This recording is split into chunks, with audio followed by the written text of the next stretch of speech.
am the sea. Olá, amiguinhos no canal do YouTube. Faz um bom tempo que eu não gravo vídeo, tá um frio do cão.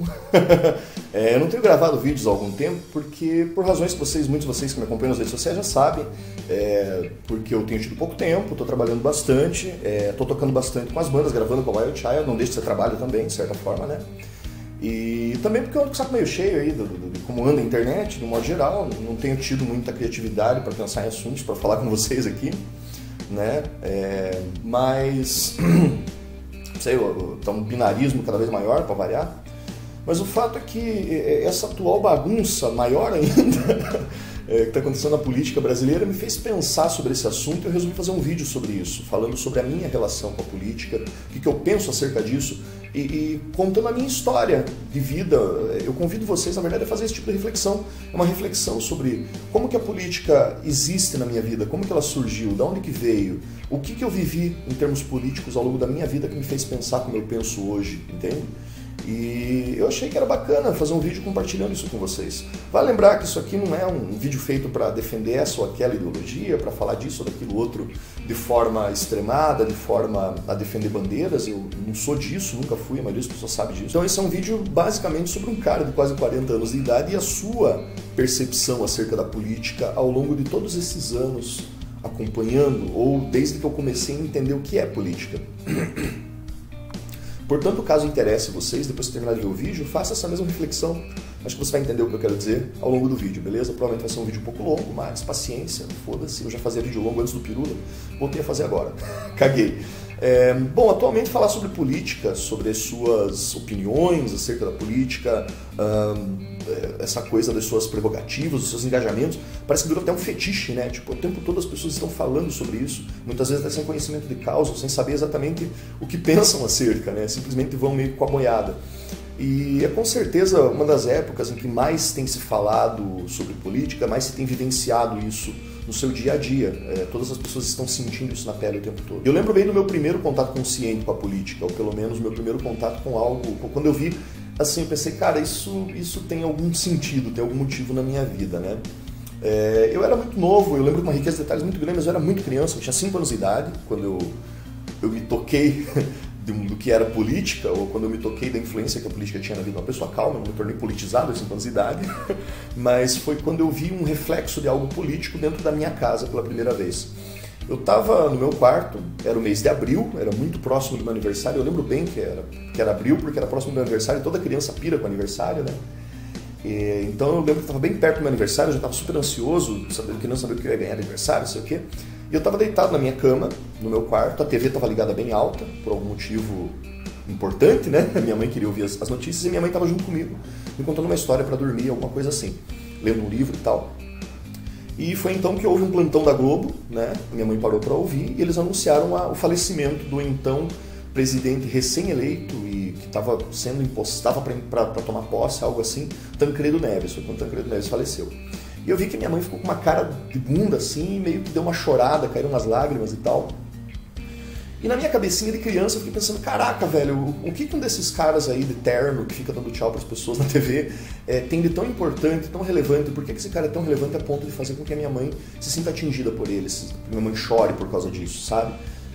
A gente nem conhece esse cara, eu nunca vi aqui em casa tomar um café, sabe? Eu não sei quem é esse cara, por que ele é tão importante? Eu não entendia isso e eu queria compreender por que havia uma relevância tão grande, uma figura política, a ponto de atingir alguém dentro da minha casa, alguém da minha família. Até hoje eu nunca perguntei para minha mãe diretamente o motivo exato pelo qual ela chorou, pelo qual ela ficou triste nesse dia, mas o tempo passou, eu cresci, em algum momento da minha vida eu entendi, eu aprendi quem era Tancredo Neves, né, qual foi a sua importância e a sua relevância dentro da política brasileira, toda aquela coisa de diretas já, e que em 85 foi o nosso último ano, foi o ano em que nós saímos do militarismo, que ele foi o nosso primeiro presidente eleito, ainda por uma eleição indireta, mas que foi o primeiro presidente civil eleito em muito tempo, né, acho que em 29 anos, se não me engano.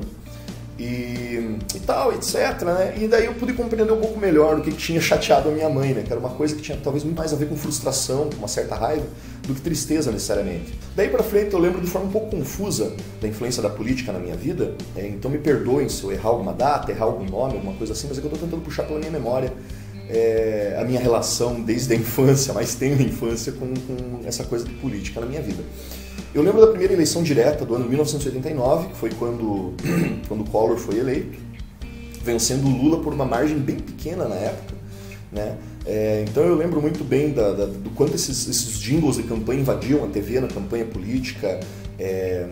Eu achava interessante, né? Eu tinha 9 anos de idade, então eu achava engraçado, porque sempre teve o horário eleitoral gratuito. Eu ficava tentando entender por que era um horário eleitoral gratuito, né? Por que tinha que dizer que era gratuito? Porque na minha cabeça eu pensava assim, velho, acho que tem que dizer que é gratuito porque esse negócio passa bem no meio da novela, tá ligado? Atrapalha o pessoal de ver a novela. Aí você tem que dizer que é gratuito, porque daí as pessoas assistem, quem sabe? Porque é de graça, todo mundo gosta de coisa de graça, né? Só que daí eu pensava, mas peraí, mas a gente não paga pra assistir novela, então por que horário eleitoral gratuito? Né? Eu não conseguia entender isso quando era moleque. Mas enfim, eu era criança e demorei um bom tempo ainda para entender essas coisas, né, de uma forma mais correta, vamos dizer assim. Mas eu lembro muito bem que foi uma época bastante eufórica, eu via as pessoas, os adultos, o tempo todo conversando sobre política, falando nomes de candidatos, me vem na cabeça o nome de vários candidatos que eles comentavam na época de forma inflamada, né? Existia toda uma euforia nacional acerca dessa primeira eleição direta, onde as pessoas finalmente iam ter a oportunidade de ir até uma urna e exercer o seu direito de voto e tudo mais. Eu lembro bem da cara dos candidatos, né, de alguns deles, não de todos, e eu lembro das impressões que eles me causavam quando eu era moleque, né, assim, do modo como eles falavam, a aparência que eles tinham.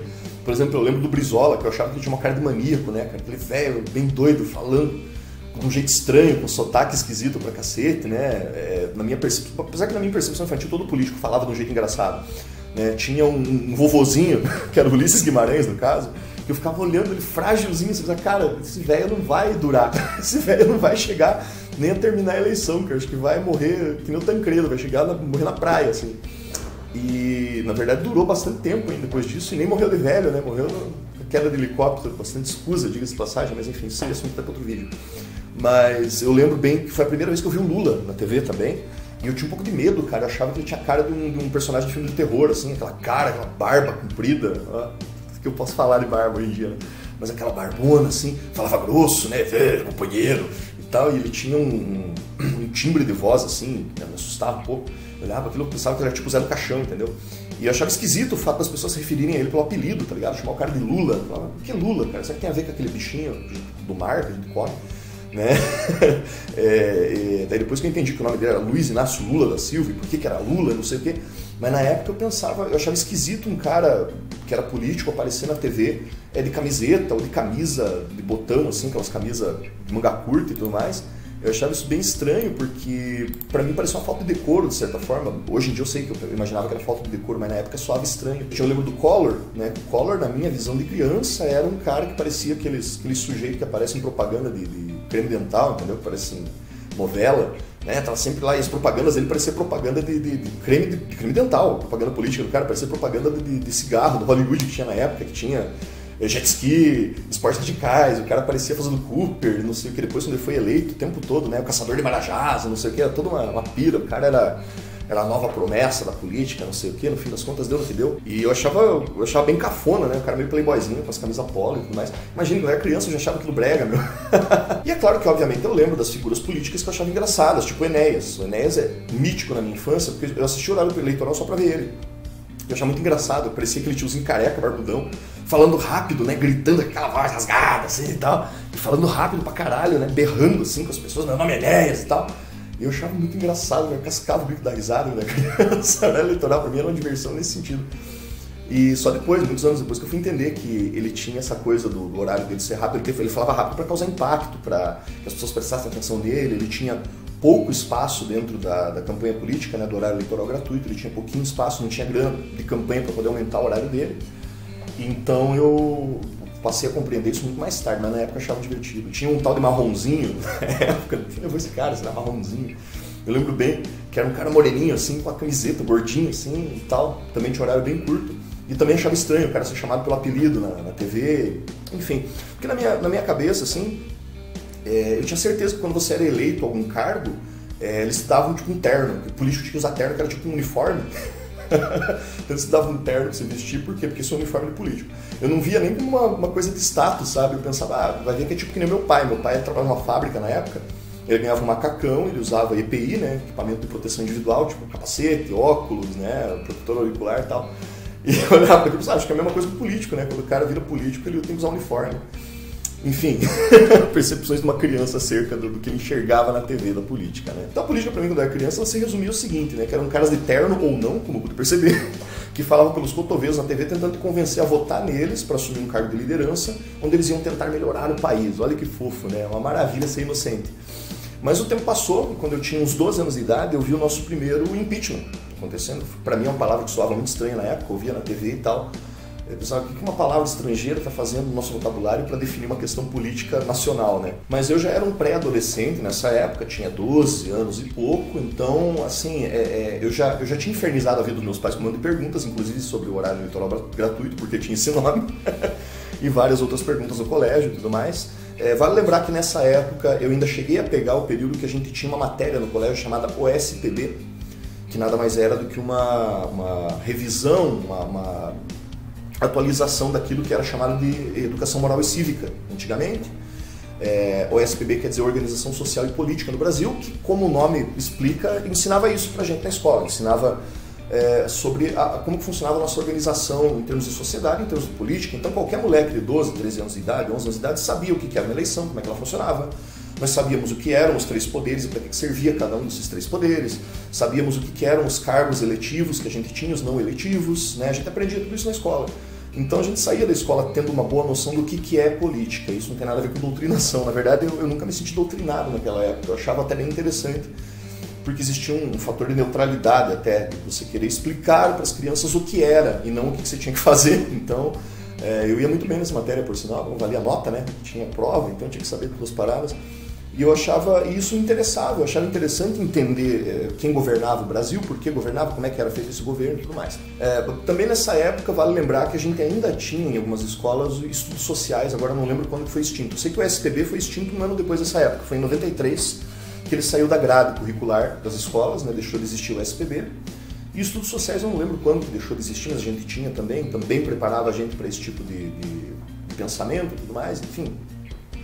Mas o fato é que eu acompanhei de perto, é claro, com um grau de consciência proporcional à minha idade, à minha pouca maturidade e tudo mais, mas acompanhei toda aquela coisa dos caras pintados pedindo o impeachment do Collor, eu vi de perto os meus pais se prejudicarem muito com aquela coisa do confisco que aconteceu, eu vi de perto uma das épocas de maior recessão do país, que era absurdo, você não conseguia comprar nada, era tudo muito caro, a inflação oscilava, né? Eu vi bem de perto esse lance da inflação oscilando.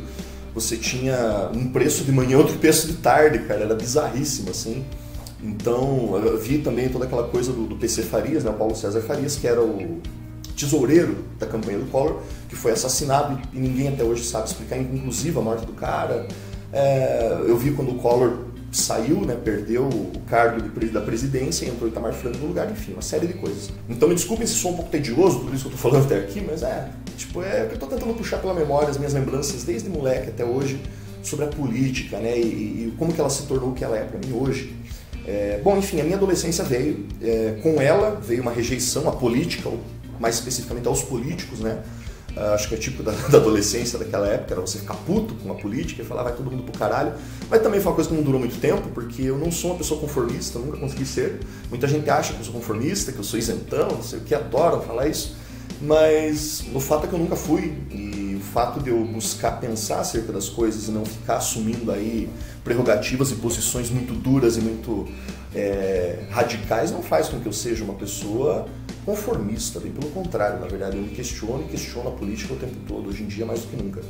Mas o fato é que nessa época eu comecei a me envolver, já tinha uns 16, 17 anos, então comecei a me envolver com o Grêmio Estudantil do colégio, com manifestações que aconteciam a nível municipal, sobre tarifa de ônibus, essa coisa toda, né? Manifestações a respeito do Enem que houve na época, que foi o primeiro Enem, né? Acho que em 99, se não me falha a memória, enfim, não importa. Mas eu tinha um envolvimento muito forte, eu era muito ativo, politicamente falando, sabe?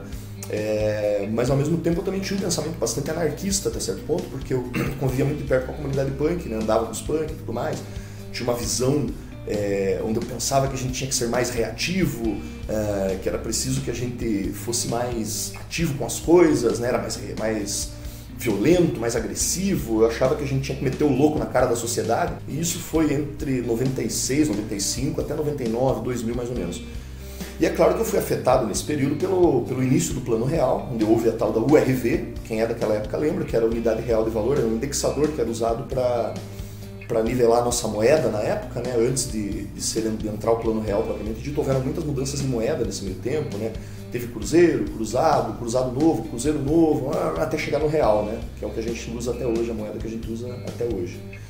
E foi uma fase complicada, mas apesar de todas essas dificuldades, essa mudança econômica trouxe para o brasileiro um poder de compra um pouco maior, né? Deixou as coisas um pouco mais confortáveis, a inflação de certa forma se estabilizou, né? Enfim, foi um período em que as coisas melhoraram. Mas eu já estava mais velho, já não era mais adolescentezinho, né? Apesar de eu trabalhar desde muito cedo, foi nesse período que a minha vida profissional começou a se definir. Então eu comecei a trabalhar direto com cozinha, eu tocava com bandas na noite também, eu estudava, daí eu parei o meu segundo grau pela metade. No último ano eu parei o segundo grau para trabalhar, fiquei um bom tempo parado, eu só fui terminar o segundo grau quando eu estava com 20 e poucos anos, porque eu tinha que trabalhar, né? Não dava, então eu acabei fazendo teste de equivalência, aquelas coisas que a gente faz aí quando é mais velho e tal, tipo Mobral.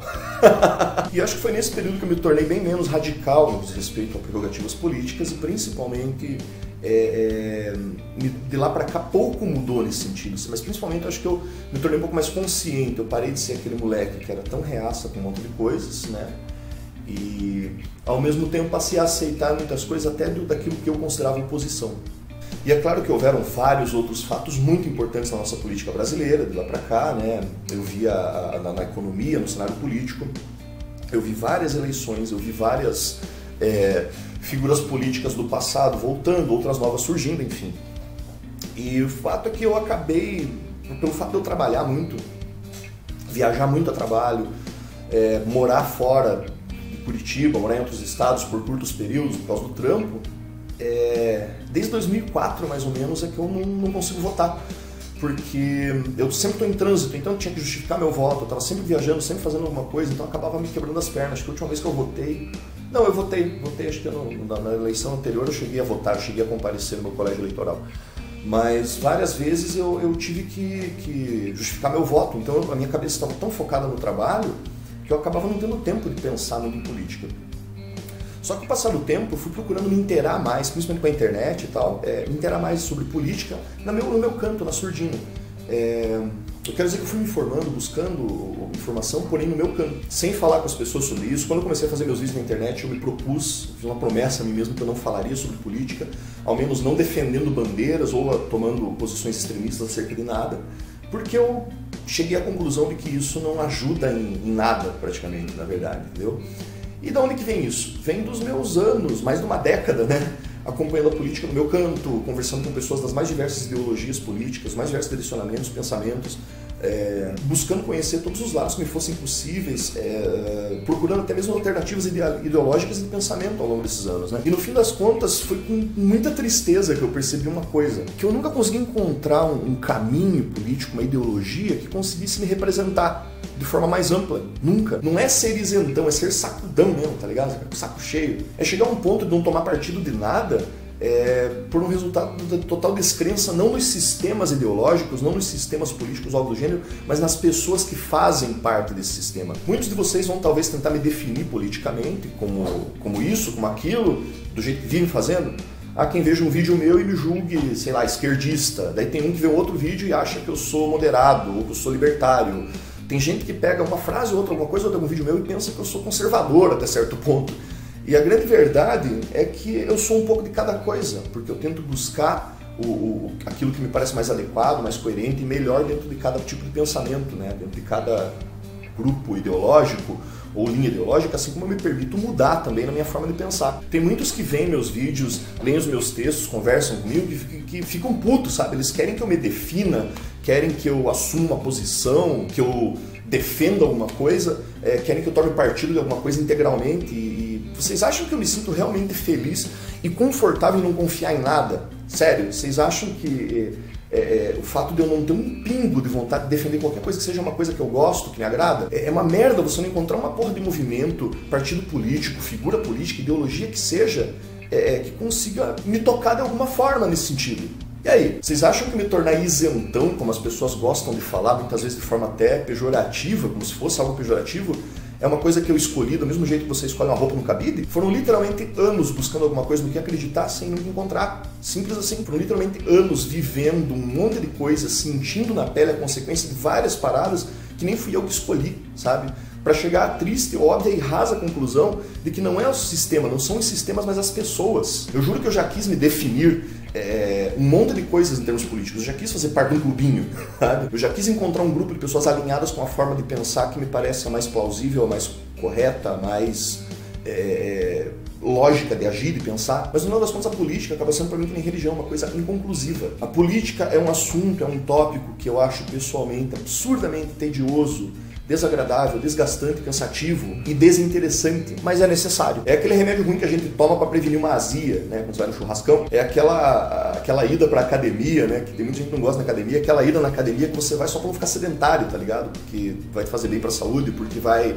te obrigar a se movimentar, porque o teu médico falou. É tipo aquela cirurgia que você precisa fazer logo, porque você ficar adiando cedo ou tarde pode acabar virando um tumor, um câncer. Então assim, o que parece não entrar na cabeça da maioria das pessoas é que você falar sobre um problema, você fazer sugestões acerca desse problema ao léu, aleatoriamente por aí, tá muito longe de ser algo que traga resolução propriamente dito. E que você lutar contra um status quo, usando outro status quo como arma, cara, não te tira da espiral. Portanto, no fim das contas, o fato de eu detestar a política, de eu não ter um viés de forma pétrea, de eu não defender bandeiras, de eu não ficar defendendo grupos, ideologias ou figuras políticas, não me impede de saber do que se trata. E nem faz com que eu dê menos valor à busca por esse tipo de conhecimento. E agora eu termino esse vídeo longo e tedioso com alguns questionamentos. Você já parou para pensar na tua história política e como que você chegou até aqui? Você sabe exatamente por quais motivos você apoia aquilo que apoia ou desaprova as coisas que desaprova? Você se conhece o suficiente para saber de onde que vieram as suas prerrogativas? Então eu te convido a pensar sobre isso, eu te convido a se confrontar, principalmente sobre as tuas ideologias, sobre o que você pensa, e te convido também a praticar a sua ideologia, praticar sua linha de pensamento, mas de forma franca, de forma honesta, sabe? De forma sincera consigo mesmo, sem procurar subterfúgios, sem procurar tapar o sol com a peneira de um lado para tentar dourar a pílula por outro, sem procurar puxar o assado pro lado da tua sardinha. Seja realista acerca das ideologias e das prerrogativas que você tem, beleza? Então é isso daí, gente. Acho que era isso que eu tinha para dizer sobre esse assunto. Espero que vocês tenham gostado, tenha sido bacana. Se vocês quiserem ouvir as minhas bandas, Daddy-O, Wild Child e Shadowlace, os links estão aqui embaixo. Me sigam nas redes sociais, se inscrevam no canal, espalhem por aí os meus vídeos, o meu canal, as minhas paradinhas, beleza? Um abraço para vocês e até o próximo vídeo. Falou!